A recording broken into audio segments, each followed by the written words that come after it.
आपका आज वीडियो में स्वागत और है। आज जो वीडियो हम लेकर आए हैं उसका टाइटल है doctor Vikas Divya Kirti new UPSC personal life childhood and philosophy the Ranveer show. तो चलिए देखते हैं ये वीडियो, लेकिन से पहले इस वीडियो के चैनल का ओरिजिनल आपको हमारी वीडियो की डिस्क्रिप्शन मिल जाएगा, सब्सक्राइब कर लाइक शेयर को फॉलो करेंगे चैनल को। उसके अलग में लोग चैनल का लिंक भी हमारी वीडियो की डिस्क्रिप्शन मिल जाएगा, सब्सक्राइब कर लाइक शेयर को फॉलो करें। चलिए देख लेते हैं ये वीडियो। विकास दिव्या कीर्ति का हिंदी टीआरएस एपिसोड आ चुका है। चाहे आप यूपीएससी एस्पिरेंट हो, चाहे आप यूपीएससी फेलियर हो, चाहे आप यूपीएससी सक्सेस हो, या चाहे आपको बस स्पिरिचुअल कॉन्वर्सेशंस, गहरे कॉन्वर्सेशंस अच्छे लगते हैं, अगर आप एक लाइफ लॉन्ग लर्नर हो, दोस्तों आ चुका है एक और टीआरएस ऑल स्टार। विकास सर के साथ बहुत सारे एपिसोड रिकॉर्ड करने हैं, पर यह है हमारी पहली एपिक कॉन्वर्सेशन। दोस्तों एंजॉय कीजिए। ये है एक मॉडर्न डे फिलोसोफर। नमस्कार, lots of love to you, lots of love to Vikas Divya Kirti and lots of love to Bhagwan. नमस्ते।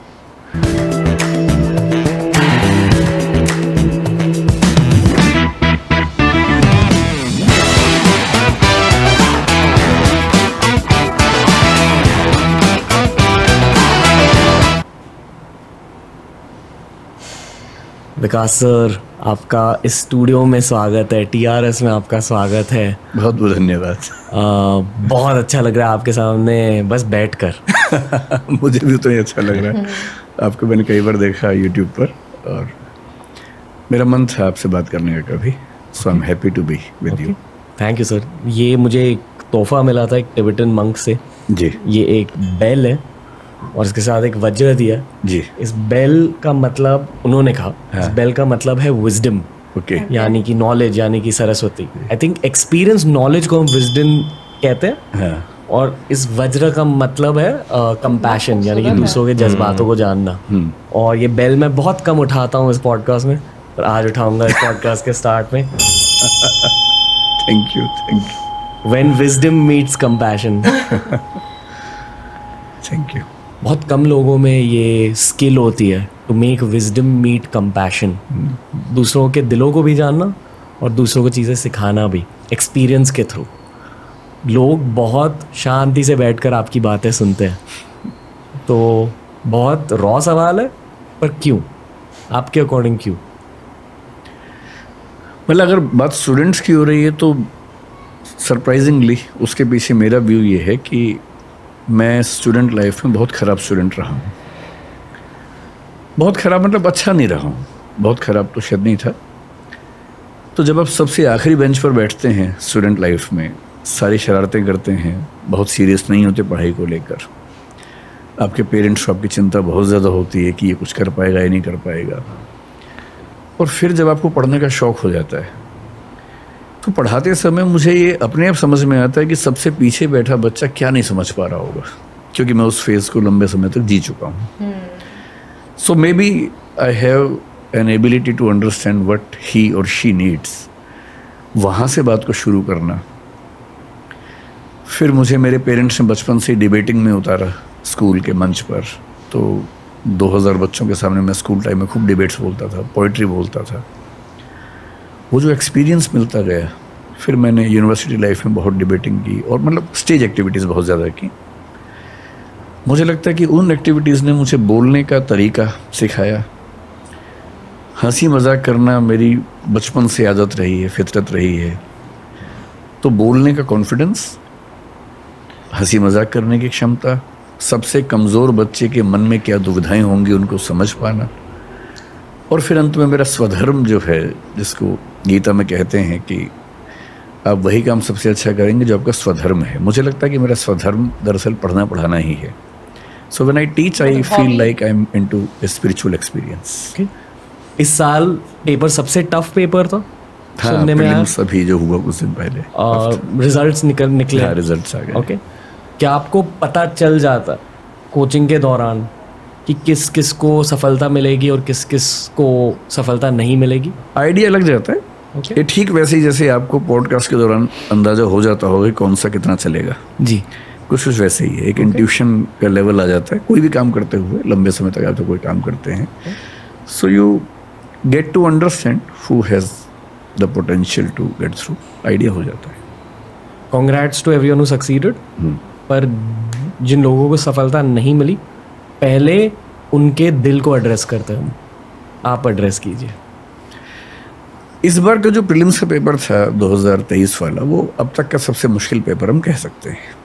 मतलब 20-25 साल से मैं देख रहा हूँ प्रीलिम्स, वो सबसे मुश्किल पेपर था।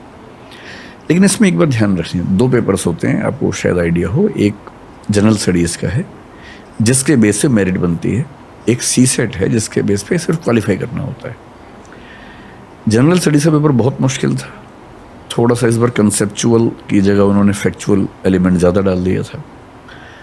और उसमें चिंता की बात इसलिए नहीं होती कि जनरल स्टडीज़ में देखिए, जैसे 10 लाख लोग फॉर्म भरते हैं, 6 लाख लोग एग्ज़ाम देते हैं, लगभग 5-6 लाख लोग, 12 से 15 हज़ार के बीच में प्रीलिम्स क्वालिफाई करते हैं। पेपर कितना भी मुश्किल आ जाए, क्वालिफाई 15 हज़ार ही करेंगे या 14 हज़ार ही करेंगे। तो पेपर मुश्किल आने से अल्टीमेटली क्या होगा, कट ऑफ कम चली जाएगी। Top 14,000 have to qualify the prelim stage. इसलिए वो पेन तो होता है कि बहुत मुश्किल पेपर है, but ultimately 14,000 have to qualify.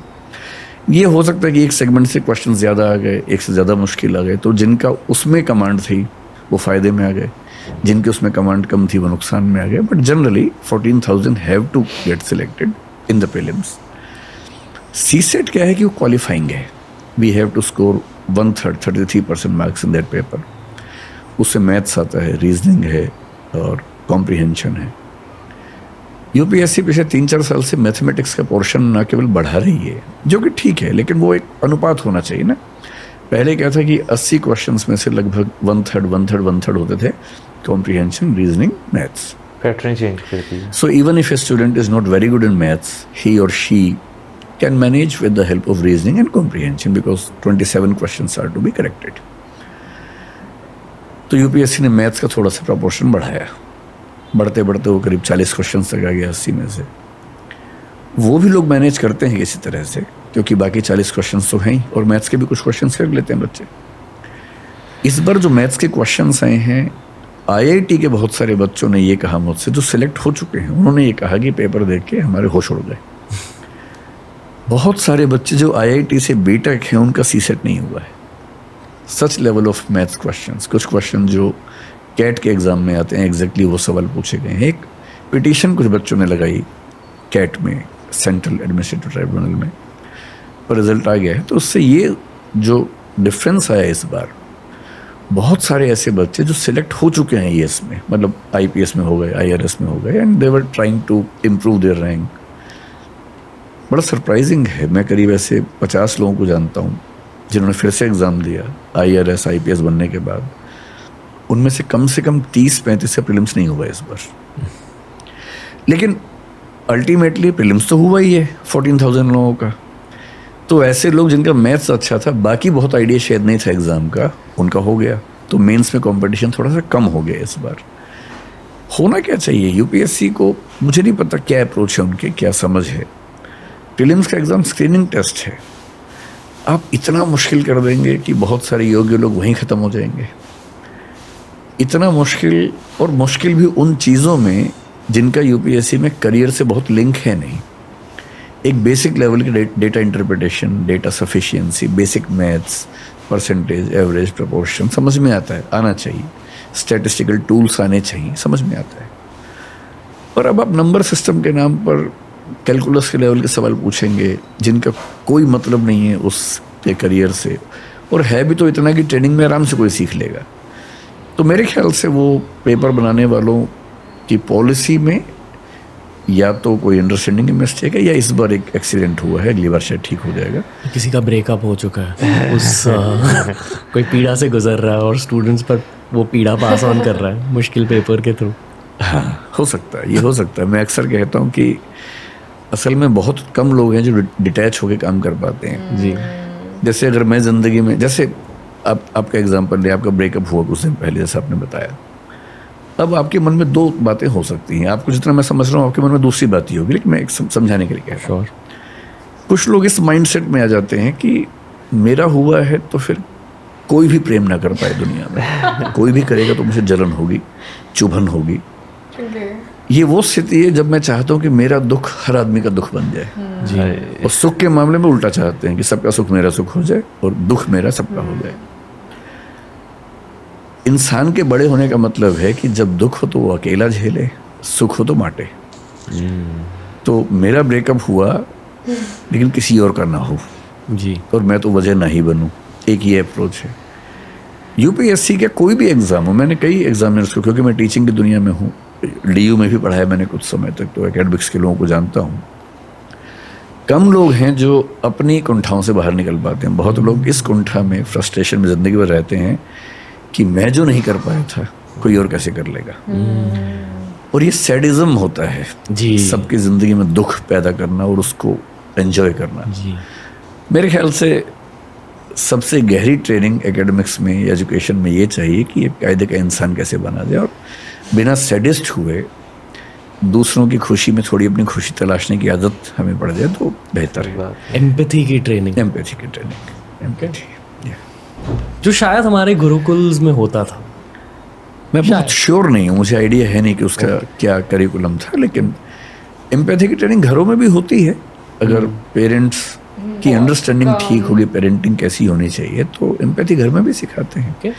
अगर दादाजी घर में हैं, दादी जी घर में हैं और बच्चों से कहते हैं कि उनके पैर दबाओ रोज रात को, अब इसको हो सकता है कोई वेस्ट के नज़रिए से चाइल्ड लेबर कहे या चाइल्ड एक्सप्लॉयटेशन कहे, पर मेरी नज़र में इससे बच्चा दो चीज़ें सीखता है। एक वो ह्यूमिलिटी सीखता है, विनम्रता सीखता है, और एक एम्पैथी सीखता है कि अगर मेरे दादाजी की टांगों में दर्द रहता है और मैं उनके पैर दबा रहा हूँ तो एक तो मैं आधा घंटा उनके साथ गुजार रहा हूँ, दूसरा मुझे ये समझ आ रही है बात कि मेरा जीने का धर्म केवल मौज करना नहीं है, सेवा करना भी मेरे जीवन का एक हिस्सा है, और मैं उनके दर्द को नहीं बांटूंगा तो कौन बांटेगा। तो और एक विनम्रता, अगर जैसे मैं टीचर हूँ, कई बच्चे मेरे पैर छूते, मैं अच्छा नहीं फील करता हूँ, मैं उनको मना करता हूँ। और इररिस्पेक्टिव ऑफ दिस, मैं ये बिलीव करता हूँ कि पैर छूना अपने आप में एक बड़ा ज़रूरी कदम है, स्पेशली बच्चों के लिए।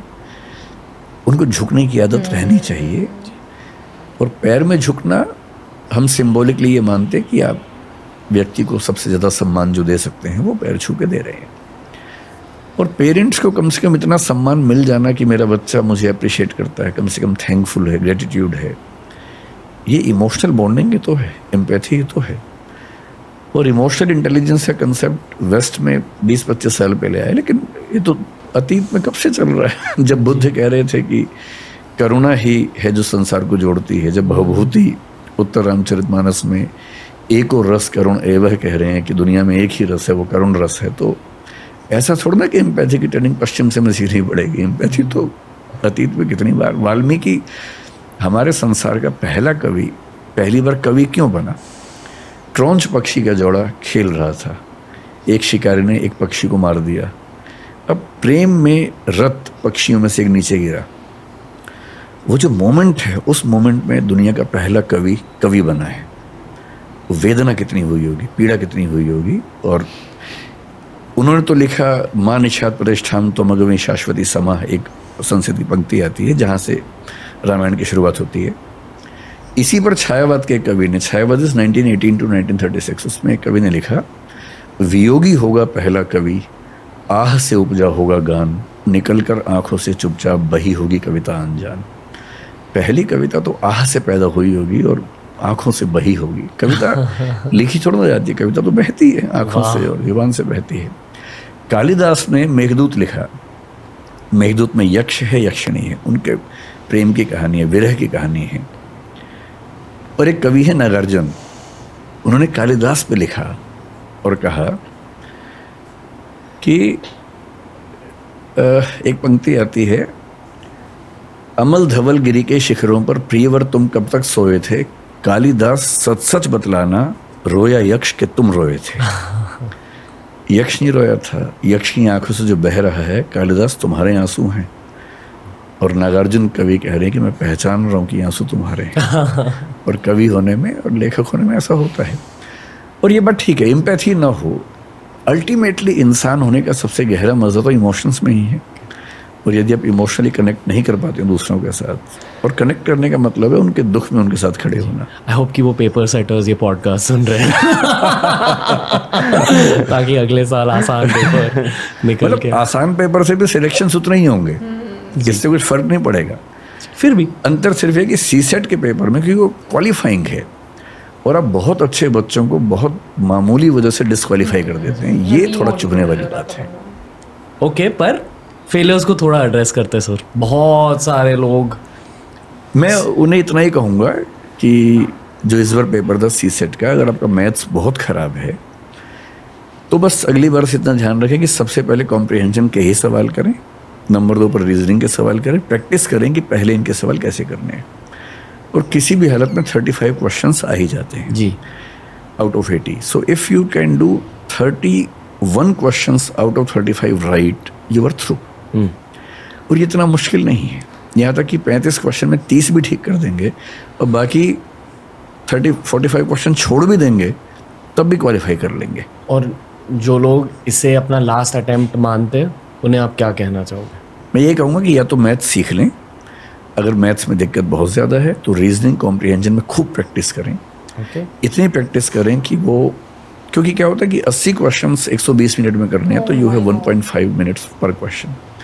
But if you decide that you will attempt only 40 questions, then you have 3 minutes पर क्वेश्चन। तो हर क्वेश्चन में 3 मिनट लगाने का चांस मिल जाता है, और वो 2 ही सेगमेंट्स करें, 40 ही क्वेश्चन करें। जब क्वालिफाई ही करना है, 27 क्वेश्चन ही कर रहे हैं। होता क्या कि मैथ्स के क्वेश्चन जिन्होंने उठाए इस बार पहली बार, मुझे एक IIT के बच्चे ने बताया कि 8 मिनट पर क्वेश्चन की एवरेज इस बार आ रही है जो सॉल्व कर रहे हैं। इतना मुश्किल पेपर है।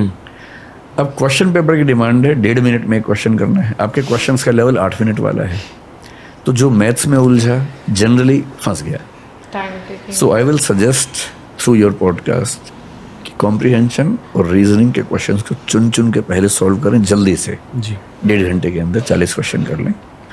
उसके बाद मैथ्स के वो क्वेश्चंस करें जो उनको आते हैं। And if you can attempt 40-45 questions, it's fine. Okay, अगर आप पेपर सेटर होते या नॉट इवन पेपर सेटर, अगर आप पूरे UPSC को हेड कर पाते जी, आप पूरे सिस्टम में क्या चेंजेस लाते सर? पूरे सिस्टम में, I am sure this is something you have thought about at some point. I think almost every day about this. क्योंकि देखिए, पहली बात UPSC सच में एक बहुत ही शानदार इंस्टीट्यूशन है, इस पे कोई मतलब किंतु परंतु का मामला नहीं। आप ये जानते हो कि आप देश के एक बहुत बड़े इन्फ्लुएंसर हो इस डोमेन के ना? I know। तो जो आप बोलोगे, मैं बहुत सोच समझ के बोल रहा हूँ जी, और मुझे ये भी ध्यान है कि 2014 के मूवमेंट में मैंने UPSC के खिलाफ खूब जम के बोला था, कई TV चैनल से बोला था, कहा था कि UPSC is not a divine institution. मैं अपनी बात पे कायम हूँ, डिवाइन नहीं है। और ये बात सही है कि UPSC is one of the best institutions of the country. क्योंकि क्या होता है, जब आप सिस्टम चलाते हैं तो दिक्कतें अलग होती हैं। सिस्टम को क्रिटिसाइज़ करना बहुत आसान होता है। Since I am running an institution of my own, हम लोग 1500 लोग काम करते हैं दृष्टि में, हम लोग मिलकर चलाते हैं इंस्टीट्यूशन। क्या होता है कि आलोचना करना इतना आसान काम है, आप कोई भी एक लूप होल ढूंढेंगे, आलोचना कर सकते हैं।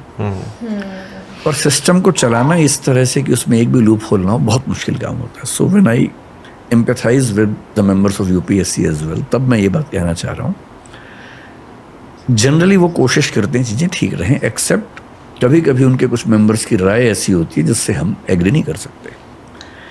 जैसे 2008 से 14 के बीच में UPSC में बहुत चेंजेस हुए, ड्रास्टिक चेंजेस हुए, जो मैं आज तक मानता हूँ कि वो ठीक नहीं है। उनमें कई चेंजेस सीधे इंडियन लैंग्वेजेस के खिलाफ थे, नहीं होना चाहिए। एक लेवल प्लेइंग फील्ड होनी चाहिए, कोई भी भाषा हो, अंग्रेज़ी है, हिंदी है, मराठी है, तमिल है, किसी को नुकसान क्यों होना चाहिए?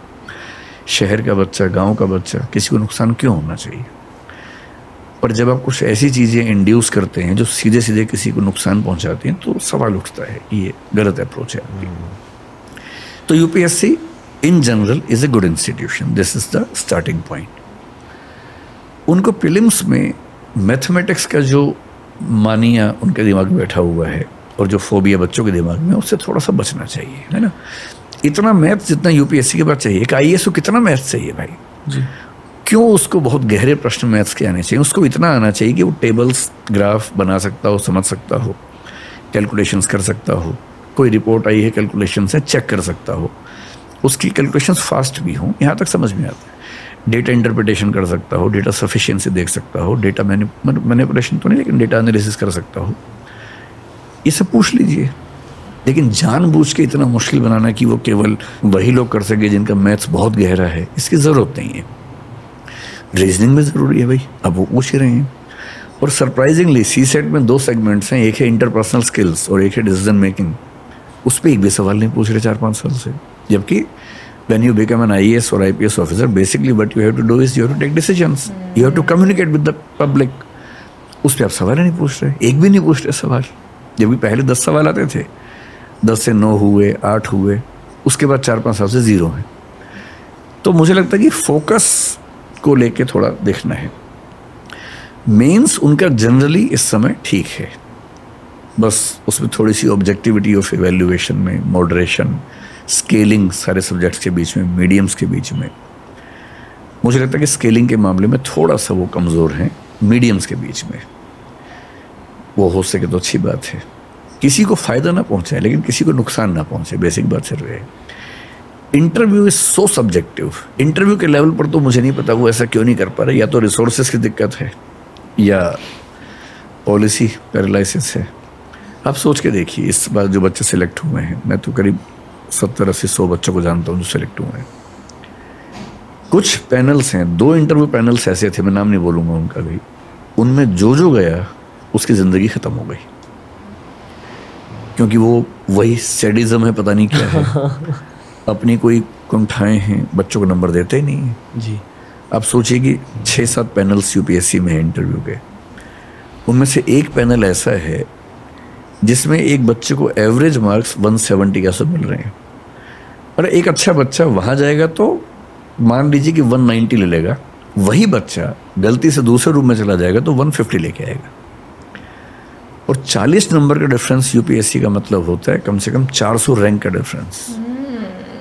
एक नंबर पे 10-10 रैंक होते हैं यूपीएससी में, इतना सब्जेक्टिव है। फिर मैं वो कहूँगा, वो कोशिश करते हैं, वो मीटिंग्स करते हैं, अच्छा एवरेज सब पैनल्स की ऑलमोस्ट सेम आ जाती है, बस डिफरेंस का है डेविएशन में।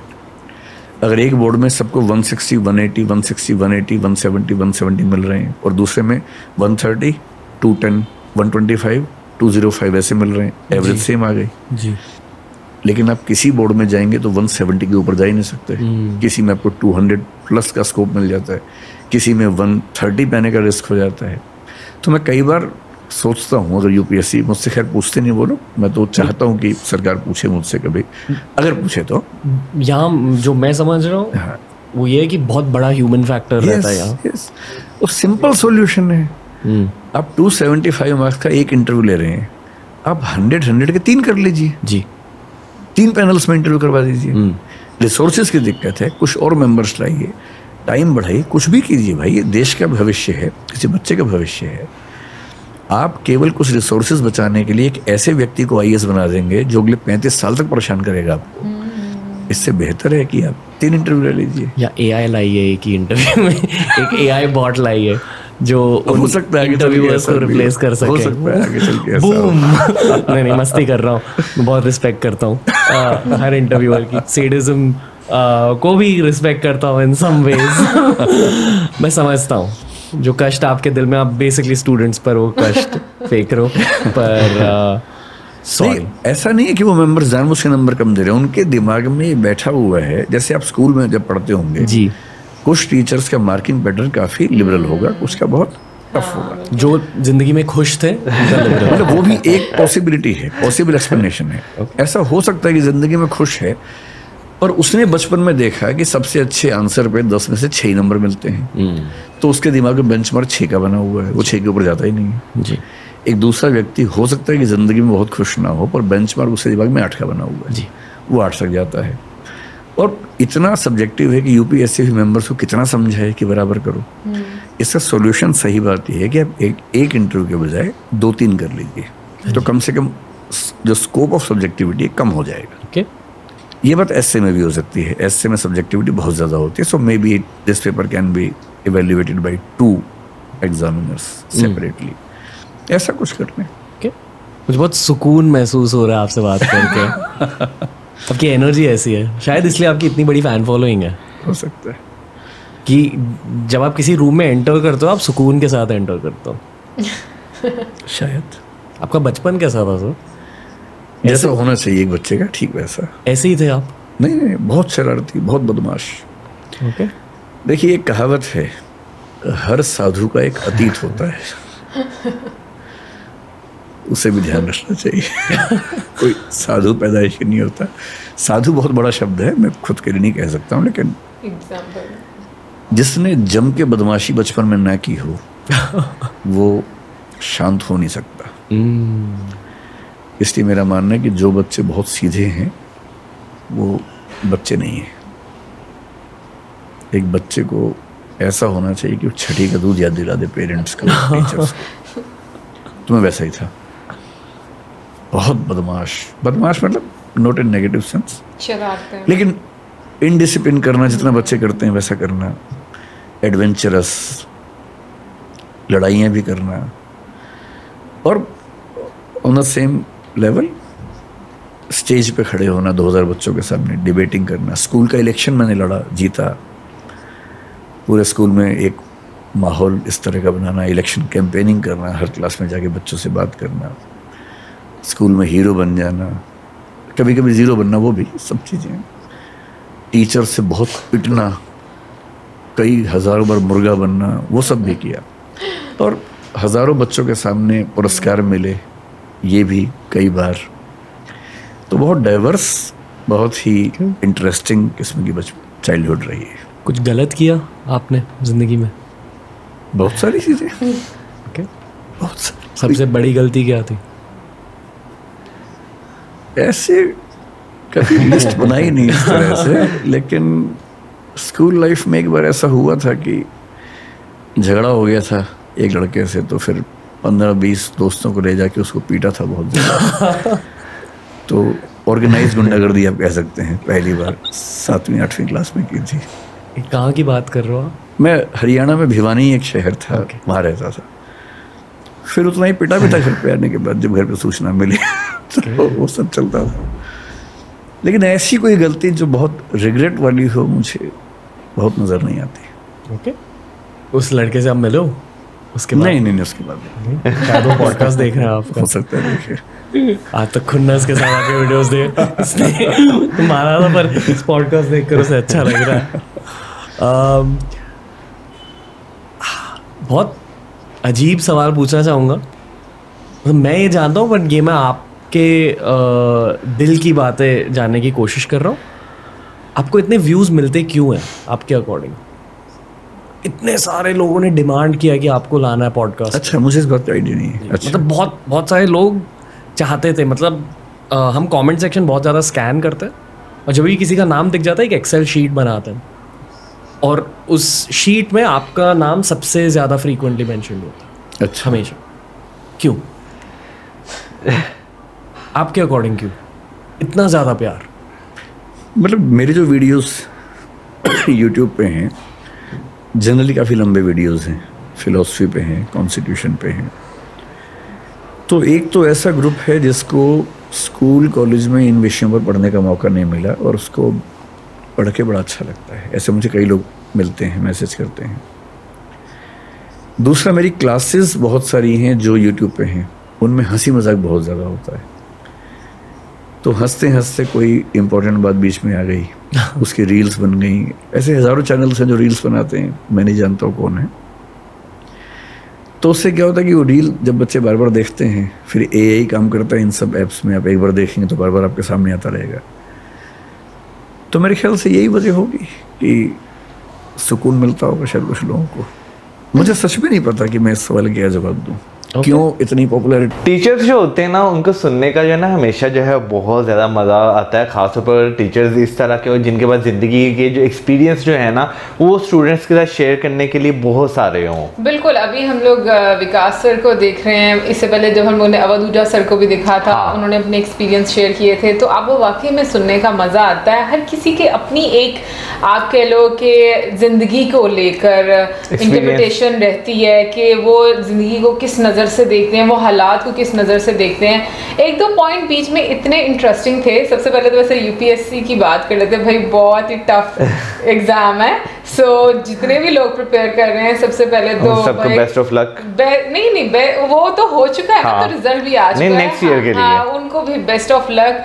और जो इसका एक हिस्सा बनते हैं, भैया आपकी हिम्मत को सलाम है कि इतना पढ़ना पड़ता है और फिर उसके बाद अपना मोटिवेशन लेवल मेंटेन करना बड़ा इंपॉर्टेंट होता है। क्योंकि जैसे सर ने बीच में बात की, वाकई में कुछ ऐसी चीज़ें होती हैं जो कि इतनी इररेलेवेंट होती हैं कि आप उन पर ये बात बोलते हो कि भाई इसका क्या काम है, लेकिन क्योंकि वो एक सिस्टम का हिस्सा बन चुकी होती हैं तो आप उस पर कुछ कर नहीं सकते। तो मुझे लगता है कि कहीं ना कहीं पर वो स्टूडेंट को काफ़ी ज़्यादा डीमोटिवेट करता है। इनफैक्ट कई दफ़ा तो जो बहुत अच्छे स्टूडेंट्स हैं, मुझे लगता है उनको भी बहुत ज़्यादा इस चीज़ के ऊपर डीमोटिवेशन फील होती होगी कि मतलब इतना अच्छा प्रिपेयर करने के बाद भी उनका रिजल्ट वैसे नहीं आ पाता। यार असल में जो एग्जाम्स होते हैं ना, बेशक वो आप गवर्नमेंट लेवल के एग्जाम की बात करें या बोर्ड लेवल के एग्जाम की बात करें, भाई बहुत इंपॉर्टेंट रोल प्ले करते हैं एक इंसान को इमोशनल अप एंड डाउन करने में। क्योंकि अगर देखा जाए तो आपका जो उसमें पास होना, उसमें फेल होना, वो बहुत सारी चीज़ों को जो है ना आपके अंदर तय कर देता है कि भाई आप आगे जो है वो क्या स्टेप जो है वो लेने वाले हैं। खैर आपके पास जब आप स्कूल, यूनिवर्सिटी, कॉलेज में होते हैं तब तो आपके पास बेशुमार ऑप्शंस जो होती हैं, लेकिन यूपीएससी का एग्ज़ाम मुझे लगता है कि ऐसा है कि उसमें जो है ना जब आप नहीं उसे क्लियर कर पाते, जो बंदा एग्ज़ाम देता है वो कहीं ना कहीं ये चीज़ ज़रूर फील करता होगा कि भाई उसके लिए जो है ना दी एंड है। बहुत कम लोग ऐसे होते होंगे जो अपने आप को मोटिवेट दोबारा से सही तरह कर पाते होंगे, लेकिन ये हकीकत है कि भाई इतने बड़े एग्ज़ाम में जब आप रह जाते हैं, बेशक वो आप रैंक की वजह से रह जाएं, बेशक आप जो है वो उसमें किसी भी आप पड़ाव में रह जाएं, तो आपको जो है ना काफ़ी ज़्यादा डिमोटिवेशन रहता होगा। सर की एक बात से बिल्कुल अग्री करूंगी कि जैसे उन्होंने बोला बीच में कि इतने लाखों स्टूडेंट में से सिर्फ 14,000 लोगों ने तो क्लियर करना ही करना है। तो वाकई में मुझे लगता है कि फिर कुछ ऐसा भी होना चाहिए जो कि रेलिवेंट रहे और जिसमें जैसे उन्होंने रीजनिंग की बात की। आई थिंक जितने भी ऑफिसर्स होते हैं उनका पब्लिक इंटरेक्शन होता है, जो सिचुएशंस उनको दी जाती हैं कि वो कैसे हैंडल करेंगे, मैनेज करेंगे, वो बड़ा आई थिंक इंपॉर्टेंट एक पार्ट है। बाकी है मैं इतनी कोई एक्सपर्ट नहीं हूँ, बट जहाँ थोड़ी बहुत मुझे समझ आई है। अब आगे बढ़ते हैं तो जो सैडिज्म की बात की, भाई ये चीज़ एक ऐसी है हम सब लोगों में जो मुझे लगता है कि बहुत मुश्किल है। बहुत सारी दुनिया इंक्लूडिंग माई सेल्फ, हम लोग डिटैच होकर काम नहीं करते। हम लोग हमेशा हमारे माइंड में कुछ ना कुछ चल रहा होता है और हम काम कुछ और कर रहे होते हैं। हालांकि बोला ऐसा जाता है कि आप जिस लम्हे जहाँ पर मौजूद हैं आप उस लम्हे में रहें, ना कि आप किसी और जगह पर हो।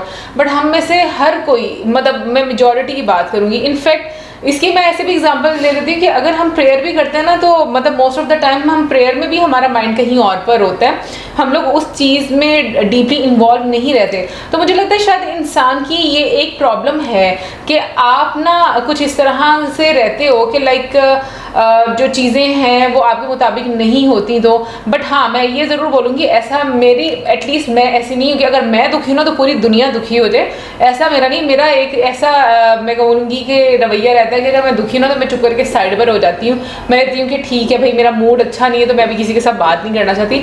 लेकिन बहुत सारे लोग मैंने ऐसे ज़रूर देखे हैं जो वाकई में इन चीज़ों में उनको सुकून मिलता है, दूसरों को दुख पहुंचाकर। तो मुझे लगता है ये बहुत ही एक गलत किस्म की एक लोगों के अंदर सोच रहती है और उनको शायद कोई मतलब शुरू से अगर हम लोग समझे हो ना इन चीज़ों को, तो मुझे लगता है कि मे बी उनमें भी थोड़ी अंडरस्टैंडिंग है। यार जहाँ तक बात है ना कि चीज़ों से दूर होने की, तो मुझे लगता है कि हमारे ये जो इर्द गिर्द पूरा एक माहौल है ना, वो इस तरह का होता है कि भाई हमें जो है ना बचपन से जो है ये चीज़ें डाली जाती हैं कि भाई ये काम करे तो ये भी करो, ये भी करो, वो भी करो। तो हम जो है ना इतना ज़्यादा उन चीज़ों में जो है इन्वॉल्व हो जाते हैं कि पूरी ज़िंदगी जो है ना हम उन चीज़ों से जो है ना वो अलग हो ही नहीं पाते। इवन कि बहुत सारे लोग होते होंगे जो कि चीज़ों को जो है ना वो कर लेते होंगे, मैनेज कर लेते होंगे, लेकिन मेजॉरिटी हमारी जो सोसाइटी का एक पोर्शन है, ठीक है ना, वो नहीं डिटैचमेंट जो है वो कर पाता, वो पूरी ज़िंदगी जो है वो अपना जो है इसी तरह जो है वो गुजार देते हैं। बाकी जो है जहाँ तक हसद की बात आ जाती है तो ये भी जो है फैक्टर हमारे जो है ना बहुत सारे घरों में ही ये चीज़ होती है कि अगर घर में एक बंदा ऊपर जा रहा है तो दूसरा जो है उसे देखकर कहीं ना कहीं जो है उसे पुल डाउन जो है वो करने की जो है वो कोशिश करता है। आप क्या नाम लेते हैं, इर्द गिर्द देखते हैं तो बेशुमार आपको एग्जाम्पल जो हैं वो इस तरह की मिल जाती हैं। बिल्कुल। और फिर उसके बाद मैं बात करूंगी एम्पैथी की। तो हमारी सोसाइटी में ना लोग सिंपैथी लेना ज़्यादा पसंद करते हैं, और मैं अपनी सराउंडिंग में भी लोग देखती हूँ, उनको सिंपैथी गेन करना बहुत अच्छा लगता है, ऐसे ही है, उसमें बहुत खुश रहते हैं। हाँ, मैं भी अपने बारे में ये बात बोलूँगी कि एक टाइम तक ऐसा रहा है मेरे साथ भी कि मतलब सिंपैथी, मतलब उस टाइम पर ना आपको असल में ना हमारी प्रॉब्लम ये है कि हमें किसी चीज़ के ना डिफरेंस का नहीं पता।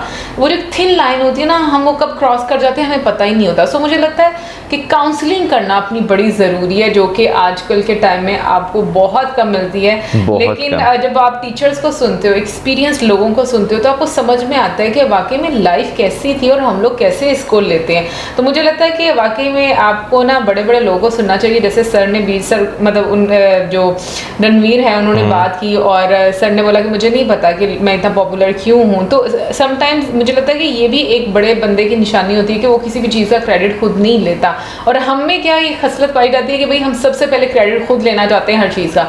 तो मुझे लगता है कि बहुत सारी चीज़ें जिनमें इम्प्रूवमेंट करने की ज़रूरत रहती है। यार मैं जहाँ पर एम्पैथी और सिंपैथी की अगर बात की जाए ना, तो लिटरली हमारी जो सोसाइटी है उसमें जो है ना वाकई हम लोग इस तरह के हम लोग विक्टिम कार्ड जो है वो बहुत ज़्यादा जो प्ले करते हैं कि भाई हम जो है बहुत ज़्यादा अफेक्टेड हुए हैं, तो अब आओ हमारी जो है ना मरहम पट्टी जो है वो की जाए। लेकिन जो है बहुत कम लोग ऐसे होते हैं जो चीज़ों को जो है वो समझते हैं, उन्हें ये पता होता है कि भाई किन हालात में जो है ना अगले बंदे को जो है वो किस तरह ट्रीट करना है। वो बहुत कम लोग होते हैं जो ये चीज़ जो है वो रियलाइज जो है वो कर पाते हैं। अच्छा, एक और चीज़ जो सर ने बीच में बोली ना कि जिन लोगों का बचपन बड़ा शरारती होता है वो बाद में बहुत शांत होते हैं, तो इसकी लाइव एग्जांपल मैं अपनी रिलेटिव्स में देख सकती हूँ। मेरे कज़न है, वो बचपन में इतने शरारती थे, इतने शरारती, लाइक हद शरारती। जैसे उन्होंने बोला नाक में दम कर देना, छठी का दूध याद करवा देना, तो बिल्कुल वैसे ही वाली बात है। ये दूध याद नहीं पिलाना होता, सॉरी, अच्छा छठी का दूध पिलाना कुछ इस तरह से कहावत होती है। ओके, सो मतलब वो वाकई में अब मैं उनको देखती हूँ ना तो वो उतने ही शांत है। आप जितना मर्जी गुस्सा उनके सामने हो जाओ वो गुस्सा नहीं होते। तो मुझे ये चीज़ जो है वाकई में एक मैंने मतलब अभी नोटिस की। और जो लोग हमारी तरह नॉर्मल से शरारती होते हैं और थोड़े बचपन में पहले इंट्रोवर्ट होते हैं, फिर एक मौका उनको मिलता है लाइफ में जब जाकर वो एक्सप्रेसिव होना शुरू होते हैं, तो दोनों की पर्सनैलिटी में आपको काफ़ी ज़्यादा डिफरेंस देखने को मिलता है। हाँ, ये हकीकत है कि आपका जो बचपन है ना वो शरारती होना जो है ना वो मेरा ख्याल है कि बहुत ज़रूरी है। बहुत सारी चीज़ें जो है ना आप अगर उस लाइफ में ज़िंदगी के जो है ना एक्सपीरियंस कर लेते हैं ना, तो बाद की ज़िंदगी जो है ना आपकी वो काफ़ी ज़्यादा अच्छी रहती है। वरना आपके जो दिल के अरमा होते हैं ना वो दिल में रह जाते हैं, क्योंकि जैसे जैसे आप एज में जो है ना ग्रो करते हैं तो लोग जो है ना वो आपसे ये एक्सपेक्ट करना शुरू होते हैं कि भाई ये बंदा बहुत ज़्यादा सोफिस्टिकेटेड टाइप जो है वो बिहेव करे, लेकिन उसके दिल के अंदर जो चीज़ें चल रही होती हैं ना वो आसपास के लोग जो है ना कभी वो ऑब्जर्व ही नहीं कर पाते। अगर वो इस तरह की कोई चीज़ कर देता है, कोई शरारत कर देता है, तो बहुत सारी ऐसे जो है ना वर्ड्स उसके लिए इस्तेमाल कर दिए जाते हैं जो कि वो शायद अगला बंदा जो है काफी ज्यादा फील कर जाए। हाँ, मेरा ख्याल में हमारी सोसाइटी का एक वो बन गया हुआ है, लाइक कि यही रूल है, समझ नहीं पाते कि अगला बंदा चाहता क्या है। बहुत सारे लोग मैंने ऐसे भी देखे हैं बड़ी एज के जो मतलब स्टिल बड़े भाई उनके दिल जवान रहते हैं सारी जिंदगी और बड़ी भरपूर वो जिंदगी गुजार रहे थे, जो कि मुझे लगता है कि अच्छी बात है। आपको अपनी टर्म्स पर लाइफ जो है वो गुजारनी चाहिए, ना कि दुनिया के टर्म्स पर। लेकिन कोई गुजारने नहीं देता। आई थिंक जो दुनिया ना वो आपको कभी भी किसी भी एज में अपने मुताबिक जिंदगी नहीं गुजारने देती, वो ये चाहती है कि उनके मुताबिक जिंदगी गुजारी जाए। सो मुझे लगता है कि इस चीज़ को जितनी जल्दी समझ सकते हैं तो उनको साइड पे करके अपने मुताबिक जो है वो लाइफ ज़रूर स्पेंड करनी चाहिए। बाकी का जो पॉडकास्ट है वो हम लोग अब नेक्स्ट टाइम पर देखेंगे, आगे हमें क्या मज़ीद जानने को मिलता है वो भी हम आपके साथ जानेंगे, क्योंकि आज की वीडियो में तो हम लोगों ने ज़्यादातर देखा यूपीएससी के बारे में हम लोगों ने सुना है और कितना टफ है ये एग्जाम्स है हमें पता है। बाकी आप में से कौन कौन यूपीएससी की तैयारी कर रहा है या करने की कोशिश कर रहा है या फिर इरादा रखता है, अब ये मत कह देना कि जिसने यूपीएससी के एग्जाम्स देने हैं वो आपका ही वीडियो देखेगा। बहुत सारे लोगों के हम लोगों को ईमेल्स आते हैं जो कि हमारे वीडियोस देखते हैं। सो आप जरूर देखिएगा कमेंट सेक्शन में, जिस ज़्यादा मिला like subscribe share. Good bye.